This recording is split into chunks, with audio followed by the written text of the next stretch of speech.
আসসালামু আলাইকুম। শাহিদা ভিলেজ কুকিংয়ে সবাইকে জানাই আন্তরিক শুভেচ্ছা ও ভালোবাসা। আমি আজকে পুঁইশাকের মিচি রান্না করব। তার জন্য আমি মিচড়িগুলো সুন্দর করে কেটে নিয়েছি আর এদিকে বাটনাগুলো বেটে নিয়েছি।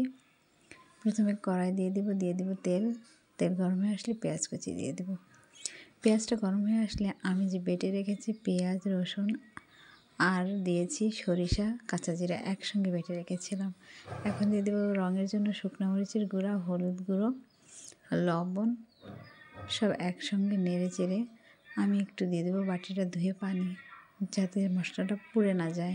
বলক চলে আসছে, এখন আমি দিয়ে দেবো ধুয়ে রাখা পুঁইশাকের মিচি আর আলুটা। এবার আমি নেড়ে চেড়ে ঢেকে দিব।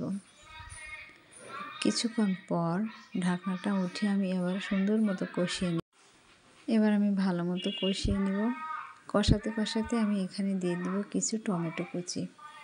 টমেটো কুচিটা দিলে তরকারির কালারটাও সুন্দর হয় আর খেতে একটু ভালো লাগে, টকটক লাগে, তার জন্য টমেটোটা দিয়ে আমি আবারও কষিয়ে নিয়েছি। টমেটোটা সিদ্ধ হয়ে গেছে। এখন আমি দিয়ে দিব পরিমাণ মতো পানি দিয়ে নেড়েচেড়ে ঢেকে দিব।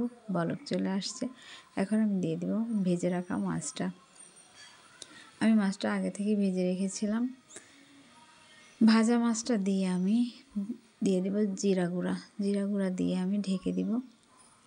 ঢাকনাটা উঠিয়ে আমি এখন দিয়ে দেব ধনিয়া পাতা কুচি।